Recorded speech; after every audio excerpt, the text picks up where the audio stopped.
20 नवंबर को अंतिम चरण में झारखंड में 38 सीटों पर वोटिंग है। धनबाद सीट पर भी उसी दिन वोटिंग होनी है। वहां से प्रत्याशी हैं झारखंड बीजेपी के अध्यक्ष एवं पूर्व सीएम बाबूलाल मरांडी जी हमारे साथ सीधा जुड़े हुए हैं।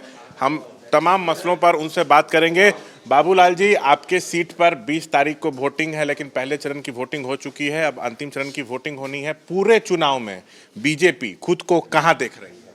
देखिए, अभी तक जो 43 विधानसभा का चुनाव हो चुका है और उसके जो प्राप्त संकेत है या अपने कार्यकर्ताओं से या अन्य भी स्रोतों से हम लोगों ने जो फीडबैक लिया है, उसमें भी भारतीय जनता पार्टी और एनडीए गठबंधन आज बहुमत में है।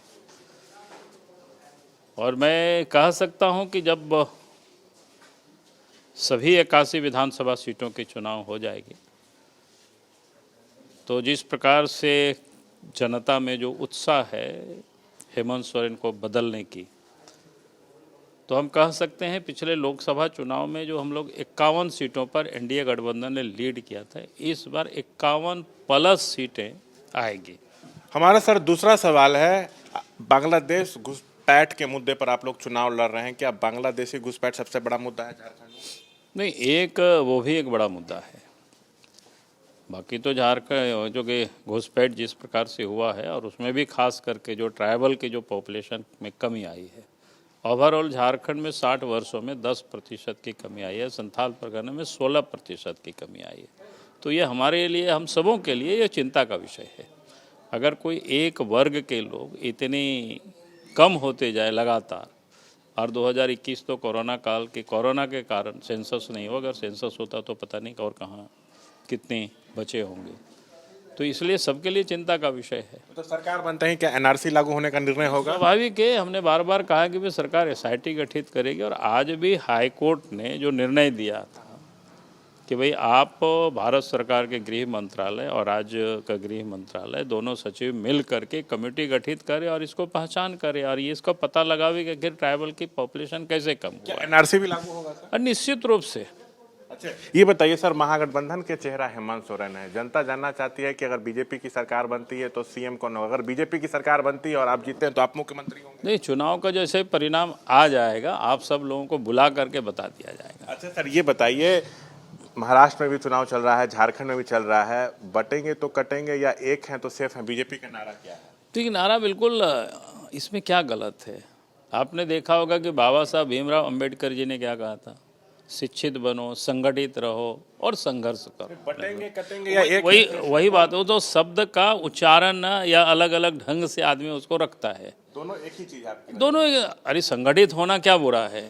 अब तुम बढ़ जाओगे जाति में, भाषा में, मजहब में, तो फिर तो कटे जाओगे ना। भारत 1000 वर्षों तक गुलाम क्यों रहा? इसलिए गुलाम रहा कि हम आपस में बटे हुए थे, आपस में ही हम लड़ रहे थे। तो इस कारण से भारत गुलाम हो। अगर वो गलती हम फिर से करेंगे, जो कांग्रेस है बाकी है उसको कोशिश कर रही है समाज को तोड़ने का, यानी विदेशी ताकतों के हाथों ये सारे लोग खेल रहे हैं। सर, महाराष्ट्र में चुनाव कहीं ना कहीं अब वोट जिहाद बनाम धर्मयुद्ध होता जा रहा है। क्या झारखंड में भी यही स्थिति आपको लग रही है? नहीं, मैं कह रहा हूँ कि बार बार जो बिल्कुल, ये तो आपने देखे होंगे देश के प्रधानमंत्री आए तो भाई आप बंटोगे तो मतलब सेफ रहना है तो फिर बंटना नहीं। तो ये साफ साफ है। हमने कहा कि नेता या व्यक्ति जो होते हैं कि विषय को अपने अपने ढंग से उसको परिभाषित करते हैं, लेकिन बात वही है जो बाबा साहब भीमराव अंबेडकर जी ने कभी कहा था। तो ये सब विषय वही है, कोई उसे अलग नहीं है। अच्छा सर, ये बताइए, हेमंत सोरेन लगातार कैंपेन कर रहे हैं, उनकी वाइफ भी गांडे से चुनाव लड़ रही हैं, वो भी चुनाव प्रचार में लगी हुई हैं। वो लोग बार बार कर रहे हैं कि विकास मुद्दा होना चाहिए, हम लोग अपने काम के दम पर वोट मांग रहे हैं, लेकिन बीजेपी सिर्फ घुसपैठ हिंदू मुस्लिम कर रही है। तो ये 5 वर्षों में क्या विकास किया वो तो बताओ ना। इसमें जेल भी गए तो जेल जाएगा ही। आप चोरी करेंगे, गड़बड़ करेंगे तो भ्रष्टाचार में कोई लिप्त तो होंगे। कितना भ्रष्टाचार हुआ या हो रहा है इस राज्य में, वो किसी से छुपा हुआ नहीं है। अगर आपकी सरकार बनती है तो क्या जो ये सरकार चली 5 साल उसके पूरा जांच होगा? नहीं, जहाँ जहाँ आरोप है तो उसका तो निश्चित रूप से जांच होगी। आखिर कोई भी व्यक्ति आरोप लगाते हैं और सरकार को लिख करके देते हैं, या जहाँ जहाँ हमें पता है, हमने भी कई सारी चिट्ठी लिखे थे कि भाई यहाँ गड़बड़ हो रही है, तो उन सारी चीज़ों को निश्चित रूप से जांच कराई कांग्रेस जाए। प्रभारी हैं झारखंड के कह रहे हैं कि सरकार बनेगी तो घुसपैठियों को भी 450 रुपये में गैस सिलेंडर। देखिए, उनसे अब तो ये हम करे, आज तक तो वही करते रहा है ना, तो नई बात वो बोल नहीं रहे। राशन कार्ड वो बना के दे ही रहे, आधार कार्ड उनका बना ही रहे, वोटर कार्ड बना ही रहे, ज़मीन जायदाद उनके नाम से कर ही रहे हैं। तो ये कोई नई बात वो बोल रहे हैं ऐसा नहीं है, वो तो कर ही रहे हैं पूरा देश में। आप देखे होंगे कि जब भी एनआरसी की बात होती है, रजिस्ट्रार की, ये सब की बात होती है कि भाई घुसपैठियों को निकालना, तो सारे लोग चिल्लाने लगते हैं सड़क पर आ करके। एक आखिरी सवाल सर, महाराष्ट्र में तो महागठबंधन ये कह रहा है कि अगर हम लोग को मुस्लिम वोट दे तो ये वोट जिहाद है, जबकि बीजेपी हिंदुओं का वोट लेने के लिए बटेंगे तो कटेंगे, एक है सिर्फ है का नारा दे रही है और चुनाव को वोट जिहाद बनाम धर्मयुद्ध बना रही है। देखिए, पहली बात तो मैं कहूँगा कि भाई आज देखेंगे, यहीं पर मैंने देखा झारखंड में ही कई एक उलेमाओं ने एनडीए के पक्ष में सीधा खुलम खुला, जिसको बोलते हैं, पर्चा जारी किया। उसका तो कांग्रेस लोग विरोध नहीं कर रहे हैं, हमें इस प्रकार के वोटों की कोई ज़रूरत नहीं है। अगर आज हम लोगों को कह रहे हैं कि भाई आप संगठित हो, तो उनको परेशानी होती है।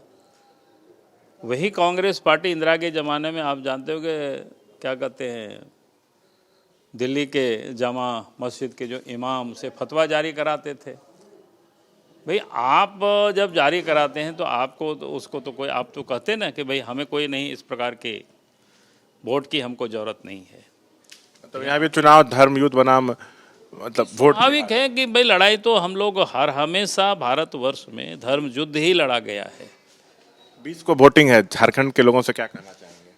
मैंने सबको कहा है कि भाई झारखंड वासियों से कि भाई निर्भीक होकर के आपको मतदान करना चाहिए, अपने मताधिकार का उपयोग करिए। झारखंड में जो 5 वर्षों तक जो लोगों ने झेला है, अब उससे मुक्ति का समय आ गया है। ये बता दीजिए, अगले सीएम से बात कर रहा हूँ।